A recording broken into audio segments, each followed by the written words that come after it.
ਸਤਿ ਸ਼੍ਰੀ ਅਕਾਲ ਜੀ। ਨਾਵਲ ਸੋਚ ਦਾ ਅਗਲਾ ਭਾਗ। ਥਾਣੇ ਵਿੱਚ ਸਬ ਇੰਸਪੈਕਟਰ ਦੇ ਸਾਹਮਣੇ ਨਸੀਬੋ ਆਪਣੇ ਦੁੱਖ ਫੋਲਦੀ ਇੰਸਪੈਕਟਰ ਪਵਿੱਤਰ ਸਿੰਘ 'ਤੇ ਦੋਸ਼ ਲਾ ਰਹੀ ਹੈ। ਸਬ ਇੰਸਪੈਕਟਰ ਪਵਿੱਤਰ ਸਿੰਘ ਨੂੰ ਫੋਨ ਮਿਲਾਉਂਦਾ ਹੈ। ਦੋਨਾਂ ਦੀ ਗੱਲਬਾਤ ਹੁੰਦੀ ਹੈ। ਥਾਣੇ ਦਾ ਮੁਖੀ ਸਬ ਇੰਸਪੈਕਟਰ ਮੁਸਕਰਾ ਕੇ ਬੋਲਦਾ ਹੈ, ਸ਼੍ਰੀਮਾਨ ਜੀ, ਨਸੀਬੋ ਨਾਂ ਦੀ ਔਰਤ ਤੁਹਾਡੇ 'ਤੇ ਬੜੇ ਵੱਡੇ ਇਲਜ਼ਾਮ ਲਗਾ ਰਹੀ ਹੈ। ਇਹ ਕਹਿੰਦੀ ਹੈ ਕਿ ਇੰਸਪੈਕਟਰ ਪਵਿੱਤਰ ਨੇ ਆਪਣੇ ਅਫਸਰਾਂ ਨੂੰ ਖੁਸ਼ ਕਰਨ ਲਈ ਮੈਨੂੰ ਬੇਸ਼ਵਾ ਬਣਾ ਦਿੱਤਾ। ਰਾਤ ਮੈਨੂੰ ਧੋਖੇ ਨਾਲ ਬੁਲਾ ਕੇ ਪਵਿੱਤਰ ਨੇ ਕਿਡਨੈਪ ਕੀਤਾ ਅਤੇ ਸਾਰੀ ਰਾਤ ਮੈਨੂੰ ਅਫਸਰਾਂ ਦੇ ਹਵਾਲੇ ਕੀਤਾ। ਪਵਿੱਤਰ ਬੋਲਦਾ, ਇਹ ਥਾਣੇ ਪਹੁੰਚ ਗਈ? ਹਾਂ, ਮੇਰੇ ਸਾਹਮਣੇ ਬੈਠੀ ਹੈ। ਠੀਕ ਹੈ, ਮੈਂ ਆਇਆ। ਮੇਰੇ ਆਉਣ ਤੱਕ ਇਹਦੀ ਸੇਵਾ ਕਰੋ। ਇਹਦੇ ਬੇਸਵਾ ਬਣਨ 'ਚ ਕੋਈ ਕਸਰ ਬਾਕੀ ਨਾ ਰਹੇ। ਓਕੇ ਸ਼੍ਰੀਮਾਨ ਜੀ, ਤੁਹਾਡਾ ਹੁਕਮ ਸਿਰ ਮੱਥੇ। ਸਬ ਇੰਸਪੈਕਟਰ ਪੁਲਿਸ ਮੁਲਾਜ਼ਮਾਂ ਨਾਲ ਖਚਰੀ ਹਾਸੀ ਹੱਸਦਾ। ਨਸੀਬੋ ਦਾ ਮਜ਼ਾਕ ਉਡਾਉਣ ਲੱਗਦਾ। ਬੇਬਸ ਇਕੱਲੀ ਔਰਤ ਨੂੰ ਥਾਣੇ ਵਿੱਚ ਰੱਜ ਕੇ ਜਲੀਲ ਕੀਤਾ ਜਾਂਦਾ। ਪਵਿੱਤਰ ਵੀ ਪਹੁੰਚ ਗਿਆ। ਉਹਨੇ ਦੇਖਿਆ ਨਸੀਬੋ ਦੇ ਚਿਹਰੇ 'ਤੇ ਕਠੋਰਤਾ ਹੈ। ਉਹ ਗੁੱਸੇ ਵਿੱਚ ਹੈ। ਉਹ ਪਵਿੱਤਰ ਨੂੰ ਦੇਖ ਕੇ ਆਪਣੇ ਗੁੱਸੇ 'ਤੇ ਕਾਬੂ ਨਾ ਰੱਖ ਸਕੀ। ਉਹ ਸ਼ੇਰਨੀ ਦੀ ਤਰ੍ਹਾਂ ਉਸ 'ਤੇ ਝਪਟੀ। ਪਵਿੱਤਿਆ, ਤੂੰ ਮੇਰੇ ਨਾਲ ਵਿਆਹ ਕਰਾਉਣ ਦਾ ਵਾਅਦਾ ਕੀਤਾ ਸੀ। ਮੈਂ ਤੇਰੇ 'ਤੇ ਵਿਸ਼ਵਾਸ ਕੀਤਾ, ਪਰ ਤੂੰ ਮੇਰੇ ਵਿਸ਼ਵਾਸ ਨੂੰ ਤੋੜਿਆ, ਮੈਨੂੰ ਧੋਖੇ ਵਿੱਚ ਰੱਖਿਆ। ਰਾਤ ਤਾਂ ਤੂੰ ਆਪਣੀ ਕਰਤੂਤ ਹੀ ਦਿਖਾ ਦਿੱਤੀ। ਤੂੰ ਇੰਨਾ ਡਿੱਗਿਆ ਹੋਇਆ ਇਨਸਾਨ ਹੈ। ਇਨਸਾਨ ਨਹੀਂ, ਤੂੰ ਤਾਂ ਸ਼ੈਤਾਨ ਹੈ। ਮੈਨੂੰ ਆਪਣੇ ਵੱਡੇ ਅਫਸਰਾਂ ਦੀ ਭੁੱਖ ਮਿਟਾਉਣ ਲਈ ਛੱਡ ਦਿੱਤਾ। ਸੌਦਾ ਕਰ ਦਿੱਤਾ ਮੇਰਾ ਤੈਂ ਉਹਨਾਂ ਨਾਲ।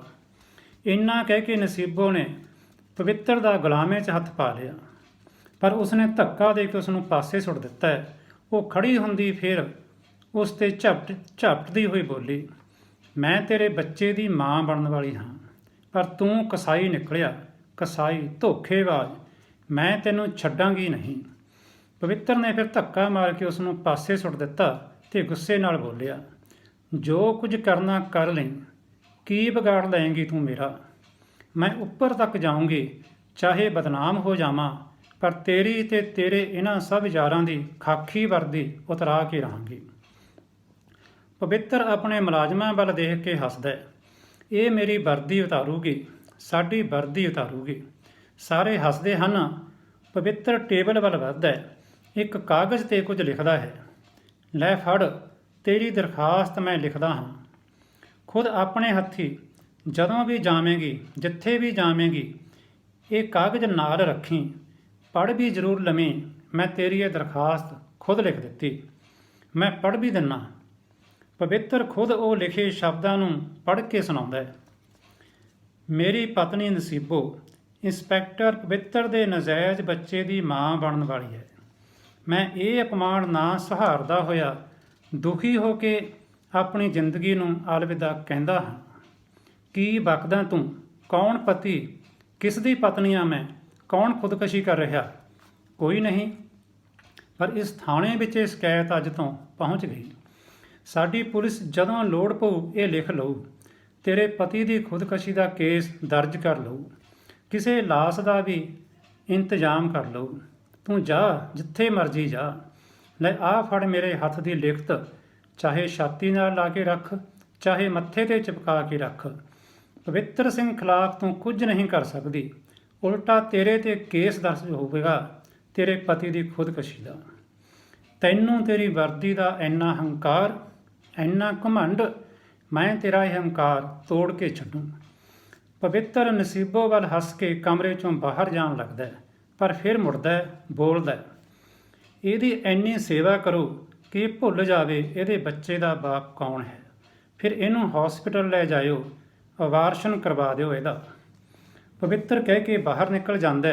ਨਸੀਬੋ ਚੀਕਦੀ ਹੈ, ਚਿਲਾਉਂਦੀ ਹੈ, ਛਟਪਟਾਉਂਦੀ ਹੈ, ਪਰ 2-3 ਮੁਲਾਜ਼ਮਾਂ ਦੀ ਕਾਬੂ ਕੀਤੀ ਬੇਵਸ਼ ਹੈ, ਲਾਚਾਰ ਹੈ। ਕਈ ਵਰਦੀਧਾਰੀ ਮਰਦਾਂ ਵਿੱਚ ਇੱਕ ਲਾਚਾਰ ਬੇਵਸ਼ ਔਰਤ। ਪੁਲਿਸ ਵਾਲੇ ਹੱਸਦੇ ਹਨ। ਹੱਸਣ ਵਾਲਿਆਂ ਦੀ ਖਚਰੀ ਹਾਸੀ ਨੂੰ ਸੁਣਦਾ ਪਵਿੱਤਰ ਬਾਹਰ ਜਾਂਦਾ, ਮੁਸਕਰਾਉਂਦਾ।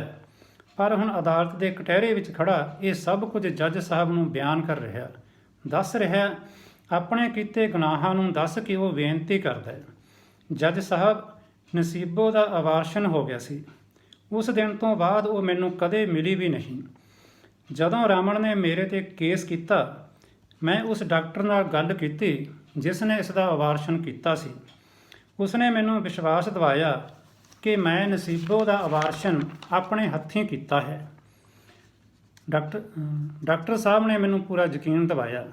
ਮੈਨੂੰ ਯਕੀਨ ਸੀ ਕਿ ਮੈਂ ਰਮਨ ਦੇ ਕੀਤੇ ਕੇਸ 'ਚੋਂ ਬੇਇੱਜ਼ਤ ਬਰੀ ਹੋਵਾਂਗਾ, ਕਿਉਂਕਿ ਨਾ ਰਮਨ ਨਸੀਬੋ ਦਾ ਪੁੱਤ ਹੈ, ਨਾ ਹੀ ਨਸੀਬੋ ਦਾ ਕੋਈ ਪਤੀ ਸੀ ਜਿਸ ਨੇ ਖੁਦਕੁਸ਼ੀ ਕੀਤੀ ਸੀ, ਜਿਸ ਦੀ ਰਮਨ ਗੱਲ ਕਰਦਾ ਹੈ।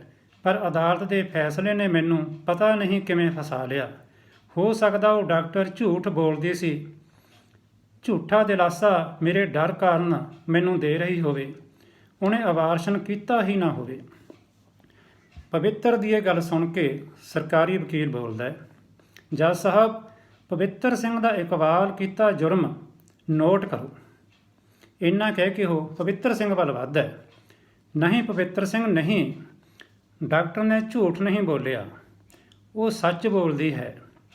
ਜਿਵੇਂ ਨਸੀਬੋ ਦਾ ਕੋਈ ਪਤੀ ਹੀ ਨਹੀਂ ਸੀ, ਉਹ ਅਨਮੈਰਿਡ ਸੀ, ਕਿਸੇ ਨੇ ਖੁਦਕਸ਼ੀ ਹੀ ਨਹੀਂ ਕੀਤੀ ਸੀ, ਇਸੇ ਤਰ੍ਹਾਂ ਰਮਨ ਵੀ ਨਸੀਬੋ ਦੀ ਔਲਾਦ ਹੀ ਨਹੀਂ, ਨਾ ਹੀ ਰਮਨ ਤੇਰੀ ਨਾਜਾਇਜ਼ ਔਲਾਦ ਹੈ। ਇਹ ਵੀ ਤੇਰੇ ਇਸ ਕਾਗਜ਼ ਦੇ ਟੁਕੜੇ ਤੇ ਤੇਰੇ ਲਿਖੇ ਸ਼ਬਦਾਂ ਦੀ ਤਰ੍ਹਾਂ ਅਦਾਲਤ ਦੇ ਕਟਹਿਰੇ ਵਿੱਚ ਖੜਾ ਕੀਤਾ ਤੇਰੇ ਖਿਲਾਫ ਇੱਕ ਫਰਜ਼ੀ ਇਨਸਾਨ ਹੈ। ਅਦਾਲਤ ਵਿੱਚ ਇੱਕਦਮ ਸਨਾਟਾ ਛਾ ਗਿਆ। ਸਭ ਇੱਕ ਦੂਜੇ ਦੇ ਮੂੰਹ ਵੱਲ ਦੇਖਦੇ ਹਨ। ਸਭ ਦੇ ਚਿਹਰਿਆਂ 'ਤੇ ਪ੍ਰਸ਼ਨ ਚਿੰਨ੍ਹਾਂ ਦੇ ਨਿਸ਼ਾਨ ਬਣਦੇ ਹਨ। ਮਨਾਂ ਵਿੱਚ ਸਵਾਲ ਉੱਠਦੇ ਹਨ ਸਰਕਾਰੀ ਵਕੀਲ ਦੀ ਇਹ ਦਲੀਲ ਸੁਣ ਕੇ। ਵਾਹ ਜੀ, ਅੱਜ ਇੰਨਾ ਹੀ, ਬਾਕੀ ਅਗਲੀ ਵੀਡੀਓ 'ਚ।